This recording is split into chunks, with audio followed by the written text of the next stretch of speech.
Hello everyone, today we will start chapter 4 The Enemy। इस story के writer हैं Pearl S बक और इससे पहले के जो दो चैप्टर्स हैं वो आपके सिलेबस से डिलीट हो चुके हैं। It is the time of the world war, ये वर्ल्ड वार का समय है। An American prisoner of war is washed ashore in a dying state, एक अमेरिकन प्रिजनर जो कि बहकर किनारे पर आ गया है मरणासन अवस्था में, यानी कि वो मरने वाला है। And is found at the door step of A Japanese doctor, और वो एक जैपनीज डॉक्टर को मिलता है उसके दरवाजे पर। शुड ही सेव हिम, क्या वो उसे बचाए या उसे बचाना चाहिए एज ए डॉक्टर की तरह, और hand him over the to the army as a patriot. उस डॉक्टर को उसे बचाना चाहिए या फिर उसे आर्मी को हैंड ओवर कर देना चाहिए एक देशभक्त की तरह। पैट्रियट मीन्स होता है कोई देशभक्त, एंड अशोर मीन्स होता है किनारे पर। Washed ashore means to bring on to the shore by waves, लहरें जिसे बहाकर ले आती हैं किसी किनारे पर, कोई भी चीज़ या कोई भी वस्तु। सो ये वर्ल्ड वार 2 का टाइम है और इसमें एक अमेरिकन प्रिजनर है, वो पानी में बहकर एक जैपनीज डॉक्टर के घर के दरवाजे पर आ जाता है। जैपनीज डॉक्टर का घर है वो सी के शोर पे, यानी कि सी के किनारे पर है। तो ये पूछ रहे हैं कि क्या जैपनीज डॉक्टर को उसे बचाना चाहिए एक डॉक्टर होने के नाते, या फिर उसे आर्मी को हैंड ओवर कर देना चाहिए एक देशभक्त होने के नाते। क्योंकि ये सेकेंड वर्ल्ड वॉर के टाइम में जापान और अमेरिका की काफ़ी लड़ाई थी, और उसमें जापान ने अमेरिका के पर्ल हार्बर पर अटैक किया था, और उसके रिवेंज में अमेरिका ने जापान में हिरोशिमा और नागासाकी पर न्यूक्लियर अटैक किया था, जिसमें वो दोनों शहर तबाह हो गए थे। तो ये काफ़ी बड़ी एक वॉर था।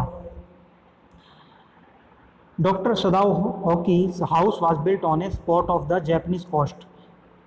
डॉक्टर सदाओ होकी का घर है जो was built on a spot of the Japanese coast, वो एक जैपनीज जो समुद्र का सी का तट होता है, शोर, उस पे है। Where as a little boy he had often played, जहाँ वो एक छोटे बच्चे के रूप में काफ़ी खेला करते थे। The low square stone house, एक छोटा स्केयर स्टोन, एक जो स्केयर स्टोन होते हैं उनसे बना हुआ है वो ये house. Was set upon rocks well above a narrow beach that was outline with bent pines. सो ये जो घर है ये चट्टानों के ऊपर बना हुआ है, जो एकदम स्क्वेयर स्टोन होते हैं उनसे। वेल अबोव ए नैरो बीच, एक नैरो बीच यानी कि जो संकरा बीच होता है उसके ऊपर। That was outline with bent pines, और उसके जो किनारे पर है बीच के वहाँ बेंट पाइन्स लगे हुए हैं। बेंट पाइन्स होते हैं जो हिंदी में कहें तो देवदार के पेड़ होते हैं, ये आप इसमें देख सकते हैं पिक्चर में। तो ये देवदार के पेड़ उसके कोस्ट के किनारे किनारे पर लगे हुए हैं। As a boy Sadao had climbed the pines, जब सदाओ एक छोटे बच्चे थे तो वो इन पेड़ों पर चढ़ते थे। Supporting himself on his bare feet, और अपने जो बेयर फिट हैं यानी कि नंगे पाँव, उनकी मदद से। As he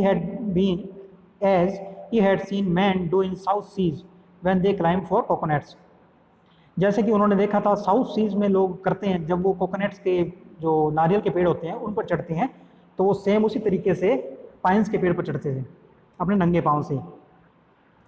his father had taken him often to the islands of those seas, उनके जो पिता हैं वो उन्हें अक्सर लेके जाया करते थे जो आइलैंड हैं दोज सीज, उन जो समुद्र के या सी के जो आइलैंड्स हैं उन पे लेके जाया करते थे।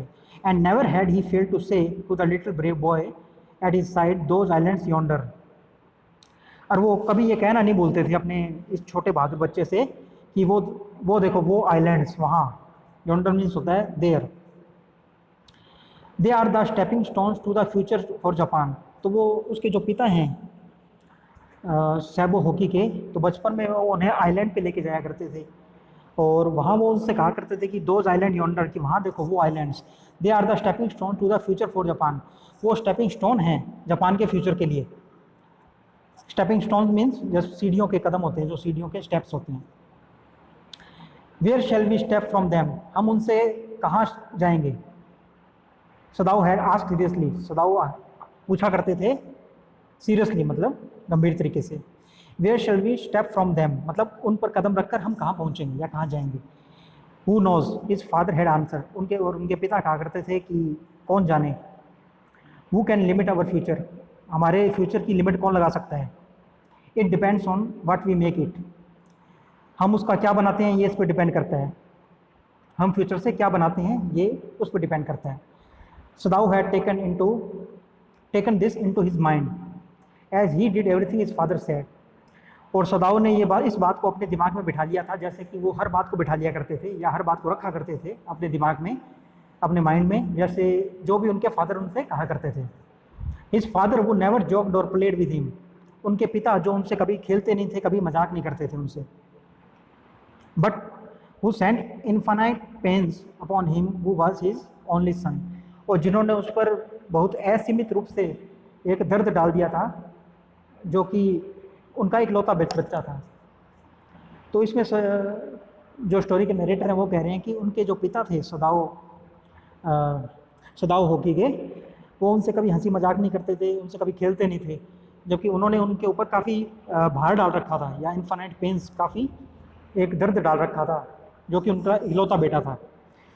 सदाऊ knew that his education was his father's chief concern, Sadao जानते थे कि उनकी एजुकेशन है वो उनके पिता के लिए सबसे मेन कंसर्न की बात है, यानी कि सबसे इम्पोर्टेंट बात है। For this reason he had been sent at 22 to America to learn all that could be learn of surgery and medicine, और इसी कारण ही हैड बीन सेंट, उन्हें भेज दिया गया था एट 22 साल की उम्र में, to America to learn all that could be learn, तो सीखने के लिए जो कुछ भी सीखा जा सकता था, of surgery and medicine, surgery और मेडिसिन के बारे में।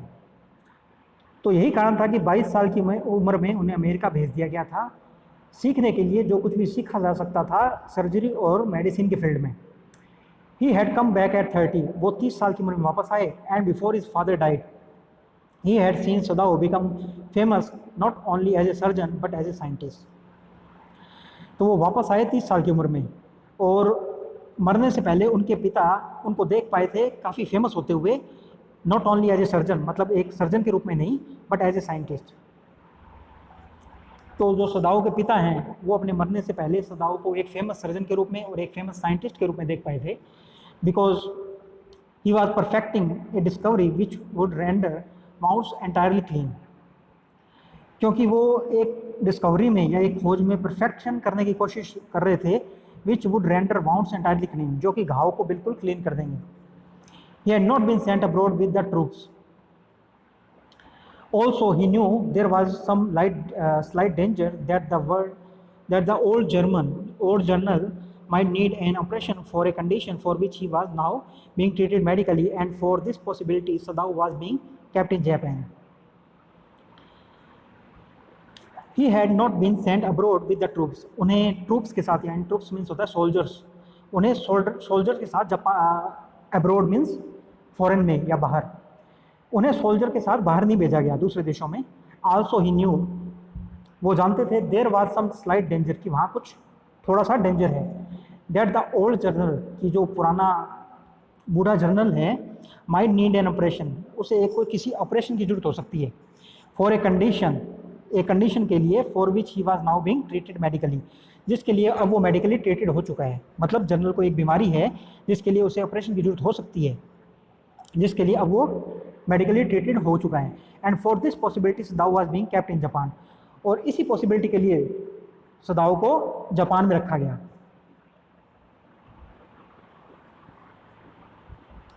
Clouds were rising from the ocean now, जो बादल थे वो ओशन से यानी कि सी से राइज कर रहे थे।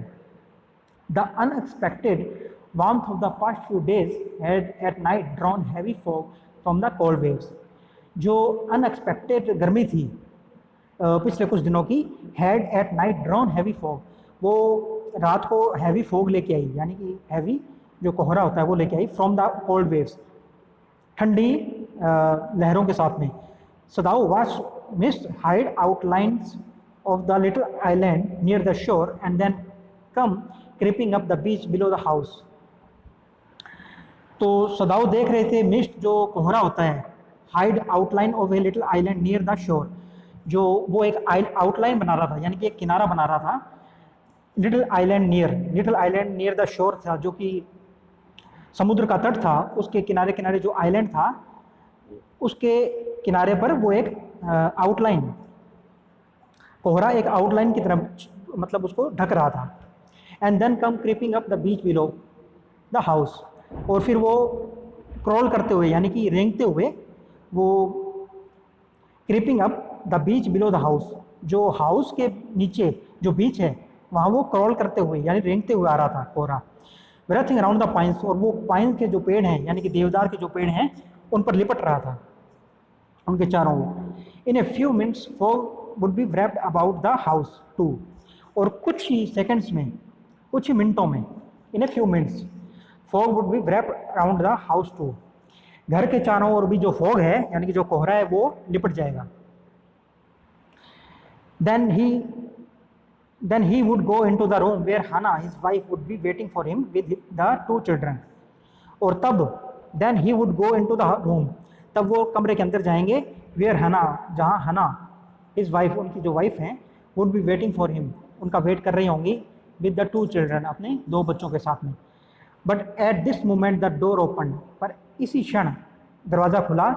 एंड शी लुकड आउट, और उसने बाहर देखा, जो उनकी पत्नी है, वाइफ हैं, उन्होंने बाहर देखा।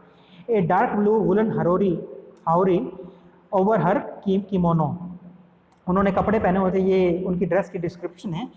उन्होंने एक डार्क ब्लू कलर का वुलन हाउरी पहन रखा था ओवर हर कमीनो, अपने कमीनों के ऊपर में। तो ये एक ड्रेस है जो आप यहाँ देख सकते हैं, ये हाउरी है और ये कमीनो है।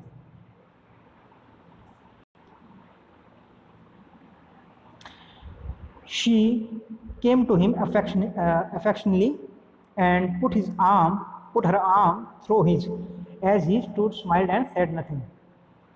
अब वो उनके पास आई सदाओ के, and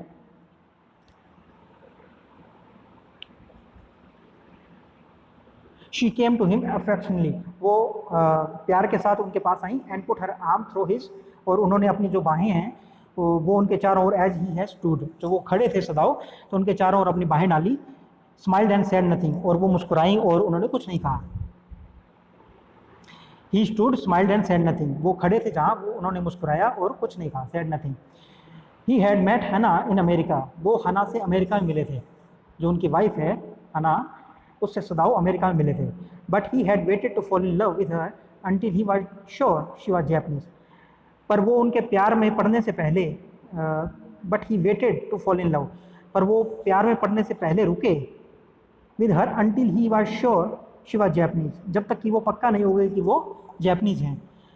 his father would never have received her unless she had been pure in her race. अब इसका रीज़न ये है कि उनके जो पिता हैं सदाओ के, वुड नेवर हैव रिसीव्ड हर, कि वो उन्होंने इसका कभी भी समर्थन नहीं किया था या कभी भी इसकी परमिशन नहीं ली होती, अगर unless she had been pure in a race, अगर वो उसी जाति की नहीं होती। रेस मतलब जाति होता है, जो नस्ल। अगर वो जैपनीज नहीं होती तो उनके पिता ने कभी भी शादी की परमिशन नहीं दी होती।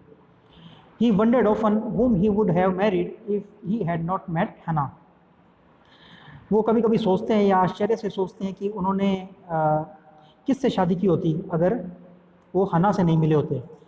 And by what luck he had found her in the most casual way, bye chance literally, और वो कौन सा भाग्य था, and by what luck he had found her, कि वो कैसा भाग्य था कि वो उन्होंने उसे मिल गई थी। In the most casual way, अचानक से मतलब लापरवाही से, बाय चांस लिटरली, एकदम बाय चांस।